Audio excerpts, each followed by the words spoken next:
یہ بات نکالی ہے کہ صحابہ کرام رضوان اللہ تعالی علیہم اجمعین سے جلنے والا کافر ہے۔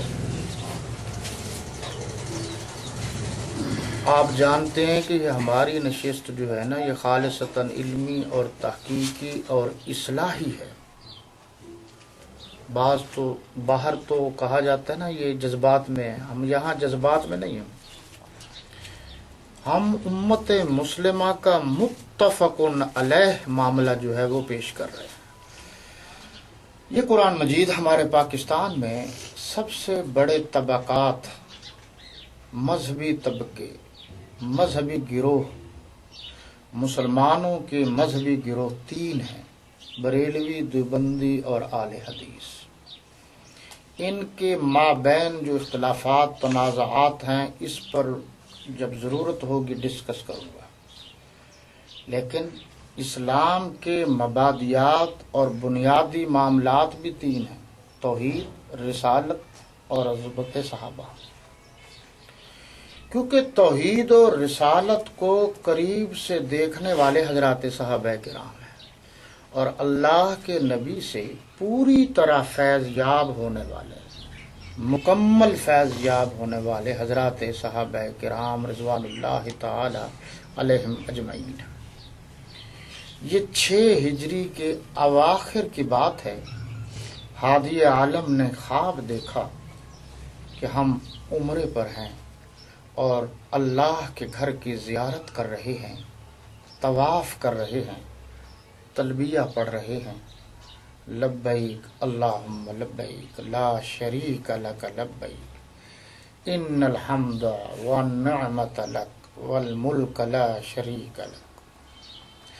سچ جانیے تو میری نظر میں وحدانیت اور توحید کا یہ ترانہ ہے، اس سے بہتر ترانہ اللہ کی توحید کا اور کوئی نہیں۔ بس یہ ساری باتیں تو ہیں سمجھنے کی۔ یہاں ایک طواف ہے خانہ کعبہ کا، یہ صرف خانہ کعبہ کا طواف جائز ہے، اس کے علاوہ کسی پیر کا، کسی مرشد کا، کسی قبر کا، کسی جگہ کا طواف جائز نہیں ہے۔ طواف کے معنی ہے چکر کے۔ اب ایک چکر لگانے کا وہاں اصول اور ضابطہ ہے۔ اب کوئی دوسری طرف سے چکر لگانا شروع کر دے۔ کسی نے کہا کہ جناب یہ کیا ہو گیا آپ کو کہ آپ تو دوسری سائڈ سے چکر لگا رہے ہیں؟ کہیں گے طواف کے معنی ہے چکر کے، تو چکر ہی لگانا ہے، چاہے دائیں سے لگا لو چاہے بائیں سے لگا لو۔ تو ایک سمجھدار آدمی اس سے کہے گا کہ طواف کے معنی تو چکر کے ہیں، لیکن اگر یہ چکر اللہ کے نبی کے حکم تعلیم کے مطابق لگاؤ گے تو تب ثواب ہوگا، اگر اپنی مرضی کے مطابق وہ چکر لگاؤ گے تو کوئی اجر و ثواب نہیں ملے گا۔ اللہ کے نبی صلی اللہ علیہ وسلم نے حکم دیا: یاران نبوت، فیضان نبوت، تربیت یافتگان نبوت، گواہان و صادقان نبوت۔ نے عرض کیا کہ اللہ کے رسول صلی اللہ علیہ وسلم، جو آپ کا حکم 1400 صحابہ کرام رضوان اللہ تعالی علیہ اجمعین تیار ہو گئے، سپہ سالار قافلہ، دنیا کا پہلا سپہ سالار، معلم اعظم، مفکر اعظم، مدبر اعظم، مربی اعظم، محسن اعظم حضرت محمد عربی صلی اللہ علیہ وسلم، آگے آگے یاران مصطفیٰ، جا نثاران مصطفیٰ، پیچھے پیچھے قافلہ جا رہا ہے اس شہر کی طرف جس شہر والوں نے کچھ عرصہ پہلے ان کو ہجرت کرنے پر مجبور کر دیا تھا۔ یہ قافلہ چلتا ہے۔ مکۃ المکرمہ سے پہلے ایک مقام ہے جس کو پہلے حدیبیہ کہتے تھے اور آج کل شمیسی کہتے ہیں۔ وہاں شمیسی کے مقام پر یہ پڑاؤ ڈال دیتے ہیں۔ حضور اکرم صلی اللہ علیہ وسلم نے فرمایا کہ بلاؤ عثمان کو رضی اللہ تعالی، ان سے بڑے گہرے مراسم ہیں، تعلقات ہیں، تجارتی معاملات ہیں، اتفاق رائے سے فیصلہ ہوا کہ وہ سفیر بنے گے۔ مسلمانوں کی طرف سے سفیر بن کر سیدنا عثمان غنی رضی اللہ تعالی عنہ آگے بڑھے اور چلے مکۃ المکرمہ میں۔ ان کے شرفاء اور رؤسائے عرب یا رؤسائے مکہ سے ملے اور کہا کہ جمیل الشیم شفیع الامم صاحب التاج والمعراج والبراق والعلم صلی اللہ علیہ وسلم کا میں قاصد بن کے حاضر ہوا ہوں۔ ان سب کا یہ پروگرام ہے کہ ہم آپ سے لڑنے کے لیے نہیں آئے، ہم آپ سے درخواست کرتے ہیں ہمیں اللہ کے گھر کی زیارت کر لینے دیجیے، اور ہم اس زیارت کے بعد عمرے کے بعد خود بخود ہم واپس چلے جائیں گے۔ عمرے کی تیاری مکمل تھی۔ سیدنا عثمان غنی رضی اللہ تعالی عنہ سے انہوں نے کہا کہ آپ سے ہمارے اچھے مراسم ہیں، آپ بہت بڑے مالدار ہیں، ہمارے آپ سے بڑے اچھے سے اچھے تعلقات ہیں، ایسا کیجئے کہ یہ اللہ کا گھر ہے، چابیاں ہمارے پاس ہیں، ہم اس کو کھول دیتے ہیں، آپ زیارت کیجئے، طواف کیجئے، جو چاہیں کریں۔ لیکن جہاں تک ان کی بات ہے ان کو اجازت نہیں ہے۔ مرید نبوت سیدنا عثمان غنی رضی اللہ تعالی عنہ، کیونکہ ہمارے نقطہ نظر سے سب سے بڑے پیر خود اللہ کے نبی ہیں، اس کے بعد بڑے پیر حضرات صحابہ کرام۔ میری صاف گوئی تو یہ ہے کہ میں تو اس کو پیر مانتا ہی نہیں جو صحابہ کرام کی گستاخی کرتا ہے۔ پیر تو ہے ہی وہی جو سب سے پہلے صحابہ کرام کا نوکر ہو۔ خیر، انہوں نے کہا جی آپ کے لیے تو ہم اجازت دے دیتے ہیں، باقیوں میں سے کسی کے لیے کوئی اجازت نہیں ہے۔ حضرت عثمان غنی رضی اللہ تعالی عنہ نے فرمایا کہ میں اللہ کے نبی کا شاگرد ہوں، ان کا مرید ہوں، ان کا دوہرا داماد ہوں، رشتہ دار ہوں۔ یہ کیسے ہو سکتا ہے کہ میں تو طواف کر لوں، زیارت کر لوں اور وہ محروم رہیں؟ اتنے میں یہ وہاں خبر پہنچ گئی کہ نعوذ باللہ من ذالک کفار نے حضرت عثمان غنی رضی اللہ تعالی عنہ کو شہید کر دیا ہے۔ حضور اکرم صلی اللہ علیہ وسلم کا چہرہ اقدس ان پر غصے کے آثار نمایاں ہوئے کہ ان کی یہ جرت کہ ایک مرد کلندر کو، مرد جری کو، مرد مسلم کو، عاشق رسول کو، جس کو ہم نے قاصد بنا کر بھیجا تھا، اس کو قتل کر دیں۔ حضرات صحابہ کرام رضوان اللہ تعالی علیہم اجمعین کو بلایا اور فرمایا کہ جمع ہو جائیے۔ حضور اکرم صلی اللہ علیہ وسلم خود کیکر کے ببول کے درخت کے نیچے بیٹھ گئے، وہ شمیسی جگہ جو میں نے بتائی ہے۔ تو 14,000 صحابہ کرام رضوان اللہ تعالی علیہم اجمعین قریب آئے، اور آپ کے ذہن میں ہوگا یہ وہی جگہ ہے جہاں اللہ کے نبی صلی اللہ علیہ وسلم کا یہ معجزہ رونما ہوا، جس میں آپ صلی اللہ علیہ وسلم نے فرمایا کہ پانی نہیں ہے تو جس جس کے پاس اپنے برتن میں جتنا پانی باقی ہے، کچھ قطرے باقی ہیں، ان کو جمع کر کے لے آؤ۔